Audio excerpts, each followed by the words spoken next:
What's going on? What's going on? What's going on, everybody? Hope you're having a blessed day. Today, I'm going to be going over Ethereum. We're going to be going over a weekly analysis and really just a weekly overview of this week on the opportunity setups that Ethereum set up. The first thing I really want to point out is this nice sell opportunity that Ethereum gave at 1780, right? You could have had your stop above here around a 90 pip stop and taken it down to your target level. My particular target level was at 15, around 1550, and it wicked into that zone perfectly before the week could even end. It was around Wednesday, Thursday they got into that price zone, and I actually had an even better risk to reward, around 30 pips for a 230 return. That's a 7.5 risk to reward. So this week I'm going to go over two different charts. I'm going to have a blank chart so I can walk you guys through and really show you guys how I set it up. And I'll also have my detailed chart as well. But I'm going to go ahead and rewind it. I'll be rewinding it, and I'll be starting from Sunday, right? March the 21st. I'm going to go ahead and rewind it on both charts. And without further ado, let's go ahead and get into it. So what was great about Sunday, right? I'll go ahead and take this off and leave that like that. What was great about Sunday is going into the beginning of the week, right? Going into that weekly candle, we already had this nice bearish move.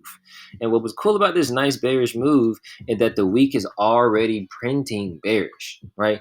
We had a nice try to continue the bullish trend of last week, but at the end of the week, it just could not continue that bullish trend. So that was really cool about how we got into this week. So I'm going to go ahead and start. I'm going to be going through the chart on the hourly time frame, and I'll go up and down as we go. So first things first, I want you guys to be able to see what I'm looking at and where I'm starting at. The first thing you need to know is my Fibonacci levels. And the main Fibonacci I have that I'm really utilizing to catch this move is from this high to this low, really this first impulse of sell-off.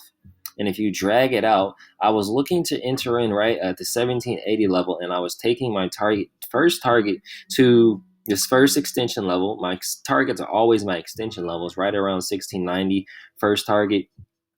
Second target around 1660, and then of course we brought it all the way down to further, which is my further to 1550, but my real target was around the 618 level. So price gave us, just a really great opportunity. But like I said, you want to be able to first identify the first fib that I'm looking at, and then I also use wave sequences as well. So if you identify this first sell off wave move that happened, that's your 1 to 2.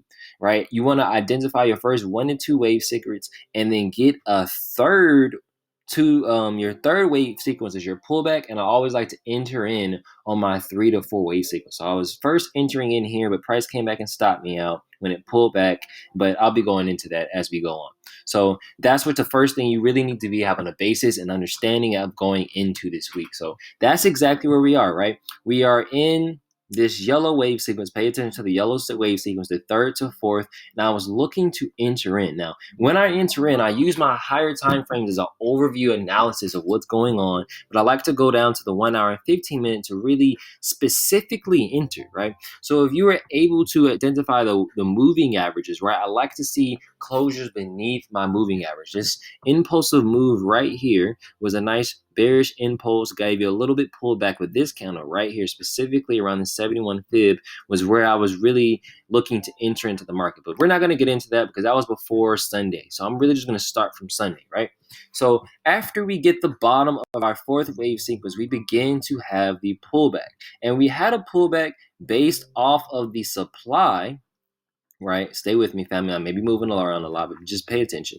The supply from the bottom of this supply zone really came from this first buy up, the buy extension wave. You see, when price came down here, you just had a whole bunch of railroads or wicks.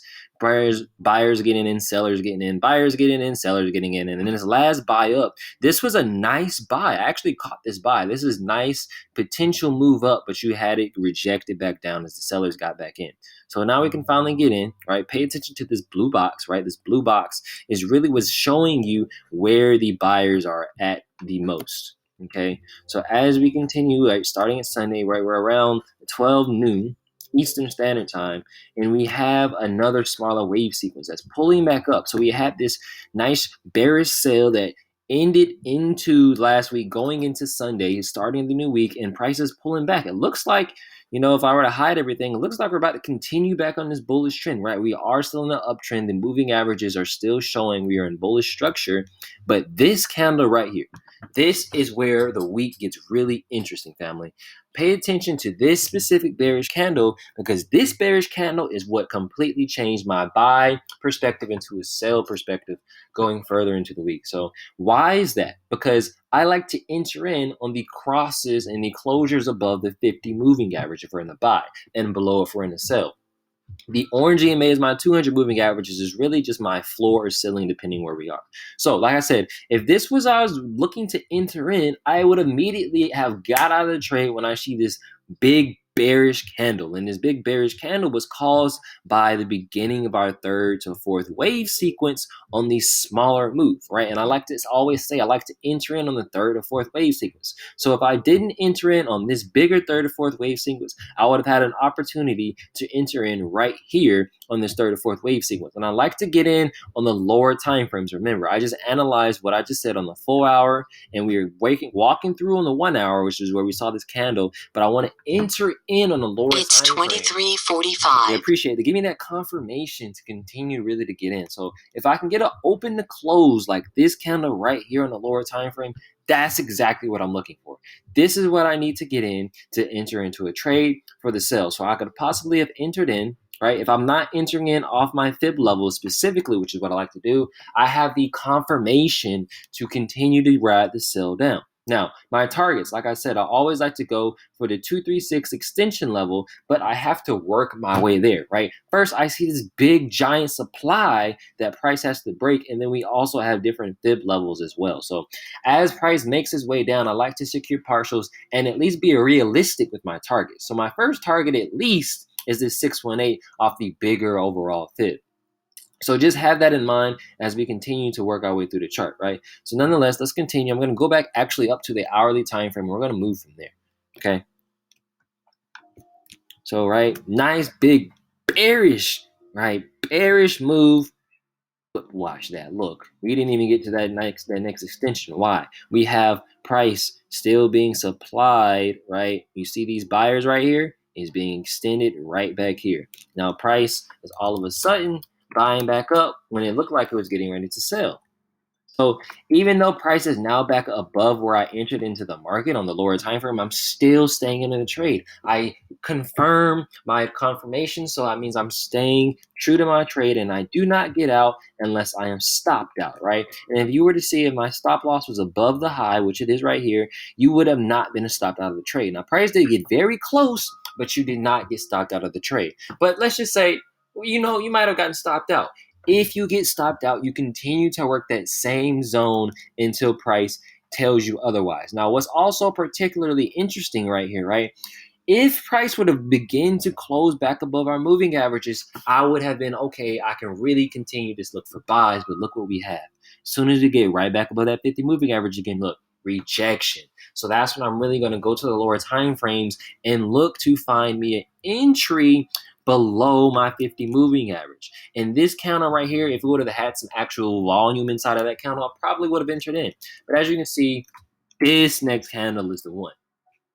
This next candle is where you really would have wanted to be in the trade if you were not in, right? I'm really specifically looking around this 1780 level, family. Very, very key level. And let's just watch what happens next. Okay. Also, before we go into what happens next, I want you to also pay attention to another fib that I have, right? So we talked about, right, this overall fib right here, but there's another fib that I want you to pay attention to that really the market began to set itself up.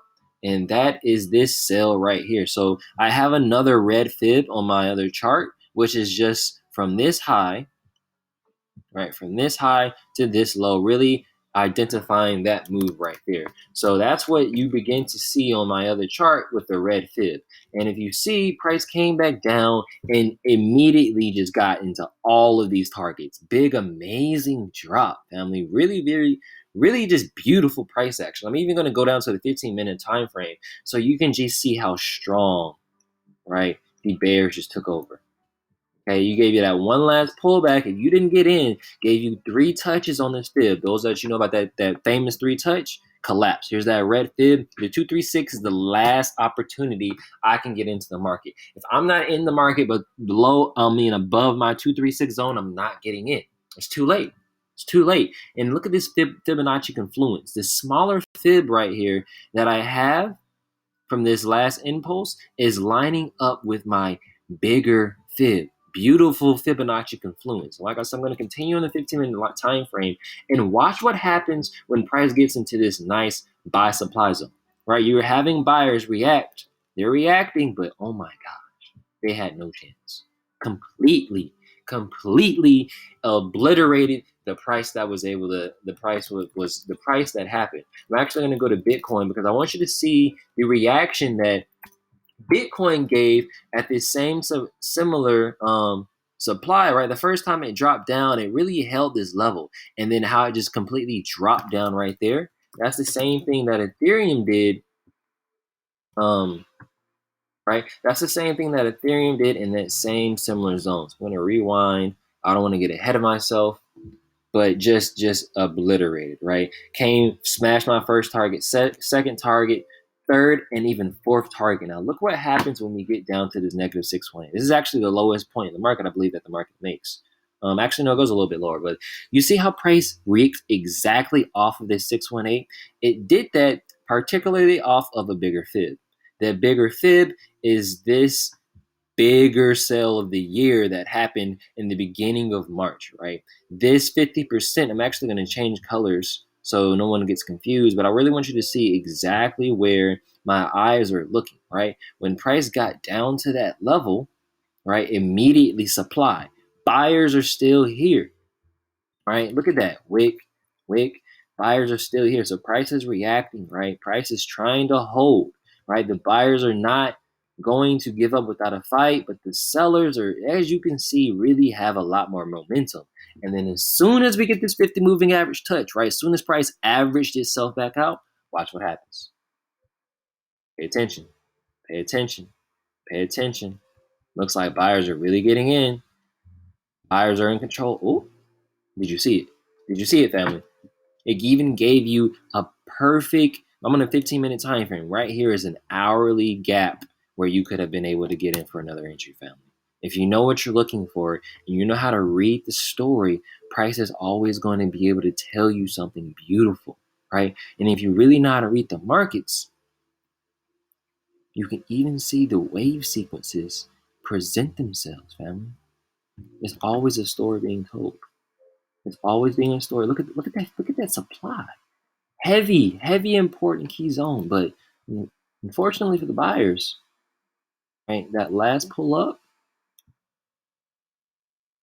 we thought it was about to sell. Look, I thought it was about to sell. If my stop is above here and it comes back and look what it does, it stops me out. You continue to work that zone. The same thing I just did on the hourly time frame, I would have tried to do on the lower time frame. Look, gave me another opportunity to enter into the trade right here. You play that setup. You play it. You play it into otherwise, and look. Major collapse. Major collapse. Can you see it? I'm trying to teach you guys something with the wave sequences, family. It's extremely important to be able to identify the wave sequence. Now, here's the thing. In this particular trade, you didn't get a deeper fifth wave pullback. You really just had to be able to identify what that 3rd to 4th wave sequence is and take the opportunity that the market gives you. You cannot be hesitant when it comes to entering into this market and be scarce when you want to get in your entries, because the market will not wait for you. It will take off, and that's exactly what it did. But now, right, I'm going to take some things off our screen so we can really just be paying attention to really what's going on. We are now into this negative 618 extension level. So exactly how we reacted to this first smaller fib negative 618 extension level, we are now in a deeper, bigger fib and bigger supply zone 618 extension level. And this is the lowest that the market, actually no, I believe the market got a little bit lower. Yep, it broke even this 618 extension level. The bears are just extreme, family. Look, I'm gonna count this from this possible entry. This is a 150 pip drop. Price went from 1700, your 1700 whole level, all the way back down to 15, below 1550. That is huge, right? Very, very big movement, family. And I'm usually on the higher time frames, but I wanted you guys just to see the price action on this lower time frame. Price action aligned with market structure is really your key things that you really need to be able to put on top of each other. And as you can see, buyers are heavily at this level as well. But you say, okay, Trev, you're showing me sales, but we know Bitcoin and Ethereum are bullish overall. When can I get in for a buy? Well, after these big bears, you have to wait until the market gives you a setup, right? As you can see, the buyers are just not playing no more game. They're like, no, you're not getting anything lower than this. And this is where Ethereum really just begins to work its way up into really where price is right now. You can see that price worked its way up above the moving average. I'm on an hourly time frame now, right? It's above the 15 moving average, and it's now in between this pivotal key zone that it broke in the overall massive buyer zone that we previously had to break. So now this is where we are right now with recent price actions. So for me, I would like to see Bitcoin do, Ethereum do possibly two things. If it's going to continue for the buy, then I need for it to continue to show me more bullish structure, right? I need for it to continue to tell me the bigger picture of me wanting to get in for the buy. Because right now, I'm not even gonna lie, family, we're right back at this 50 moving average on the 4-hour time frame, and this is what I see. Right, I usually don't like to draw trend lines and trade off trend lines, but I want you guys just to visually see what the moving averages are printing. And even if I were to draw a fib from the bearish extension that happened, look, we're at this same pivotal 50% mark. So for me, I'm all about my wave sequences. I'm all about M's and W's. So I need for, if it's going to buy up, right, I need for price to present me some type of beautiful M pattern out of that. But if not, I'm not gonna lie, this is a great possibility to just continue this bearish move down. But we always react to price. We don't predict what price is trying to do. We always react. So this was just a very, very pivotal, beautiful key setup that happened this week on Ethereum. It was truly amazing to realize and be able to witness history. Right, family? Because this is history in the making. Price action has never done this before, and price has never even reacted and responded to these levels before. So it's important to be on top of your game when the market presents these certain spots that gives you opportunities to enter into the market, right? My first level I was trying to enter in at was around right here, the 1780 level, which would put you a stop around 30 pip stop and giving you a possibility of over 250 pip drop, and then it retraced and gave you another possibility to enter in right here, right? If you can read price action and just really be able to tell the story that it's telling you, it's endless profits. Just beautiful price action, beautiful market structure, beautiful wave sequences that is happening and lining up on the overall time frame. So once again, I want to give you a big gratitude of thanks for stopping by and watching this video. If you're able to learn something, if you're able to have some type of perspective change, then please like the video, give it a comment, and I would love for you to come back and continue to learn and share your opportunities with me. Once again, thank you and have a blessed day. Peace.